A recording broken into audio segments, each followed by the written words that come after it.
Mission Impossible director Brian De Palma. It's great to have you with us. Fabulous. Oliver Stone, who wrote the script to one of your best-known films, Scarface, said in an interview with RT that Americans are living in an Orwellian state. It might not be oppressive on the surface, but there's no place to hide. So eventually, some part of you is going to end up in the database somewhere. According to historian Peter Kuznick, the US government intercepts over 1.7 billion messages a day. Are you aware of it? Well, I can understand Oliver's paranoia because Oliver, like myself, have very strong views about what our American foreign policy is. And so needless to say, I've probably been followed around since the 60s because I made very political anti-war pictures in the 60s. So I sort of accepted, basically, and my last political picture, Redacted, was not received well in my country because I was criticizing our foreign policy and the fact that what the hell were we doing in Iraq. And these terrible things happen when you put these young boys in these worlds where they don't understand what they're fighting for or why they're there. So I can understand why Oliver thinks we're being followed all the time. We probably are. Your drama Redacted, which deals with the war in Iraq, provoked political debate in America, with claims it portrays the US soldiers in a negative light. Are you sensitive to such critique? Even your film's title makes it clear that the truth about the war in Iraq has been edited and hidden from the American public. Unfortunately, in America, you can never say anything negative about the troops, even though they're over in a country they shouldn't be doing things where a lot of innocent civilians are getting killed. They're all valiant warriors. Well, I think our foreign policy is incorrect. I don't think we should have been in Iraq at all. I think we were lied to by our government. And what happens when you put young boys in situations where they don't know why they're there, it's even worse than Vietnam, because not only are you in a terrible environment where everybody basically wants to kill you, and you walk around and suddenly the earth explodes and your best friend just lost his leg. You detest the people you're supposed to be fighting for, and you do crazy things. And that's what Redacted's about, and that's what Casualties of War was about. These wars make no sense and crazy things happen. You've studied the phenomenon, or rather the pathology of violence, for over 4 decades. Why is America so keen to get involved in conflicts wherever they happen, from Afghanistan to Libya, shooting first and thinking later? Many things that we are repeated over and over again that, sort of create this atmosphere. One is, America is the greatest nation in the world. I don't know how many times I've heard that. Do they say that in Russia? Do you say Russia is the greatest nation in the world? Not so often, no. Yeah. And why are we all over the world? Why are we in countries, we have, military presence all over the world? Why? Because we're the policemen of the world? Who decided this, So consequently, we get ourselves in a lot of trouble. But, there's also an economic thing. According to President Obama, an economic recovery has begun. But America cannot succeed when a shrinking few do very well and a growing many can barely make it. What do we sell? Planes, guns, rockets, missiles to all these countries all over the world. So, that's one of our biggest industries. It's our biggest export. Defense.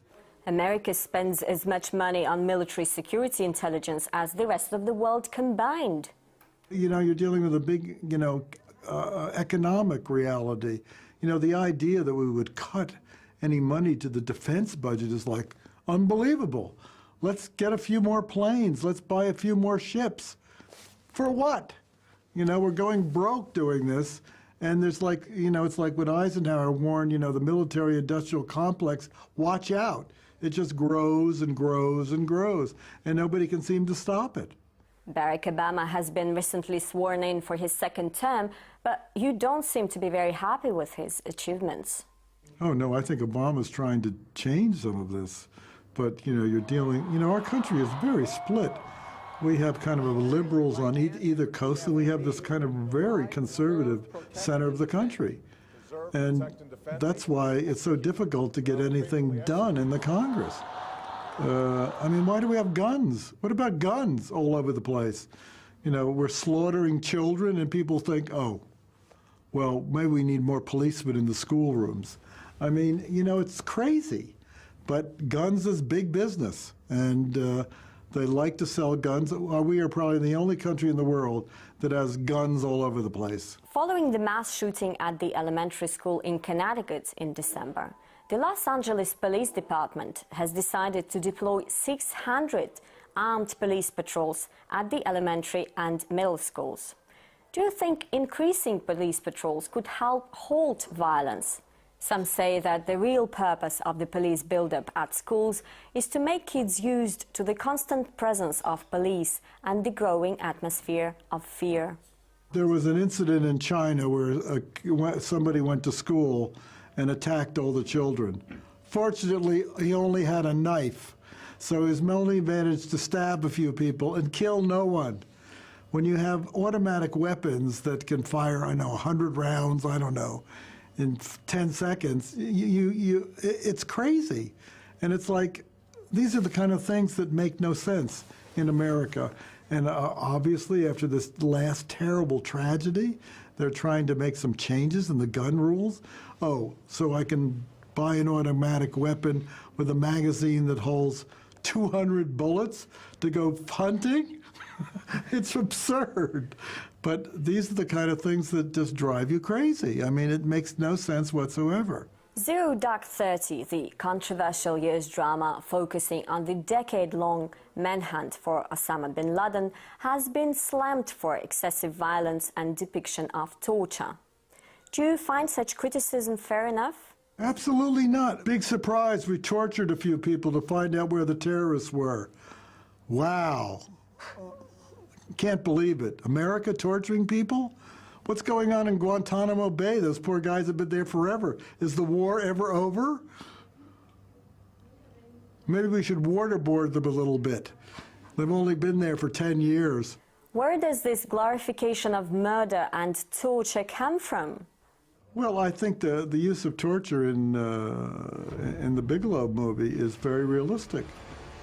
And I don't know why everybody's so surprised or upset. But the fact that you would say that Americans actually torture people is like impossible.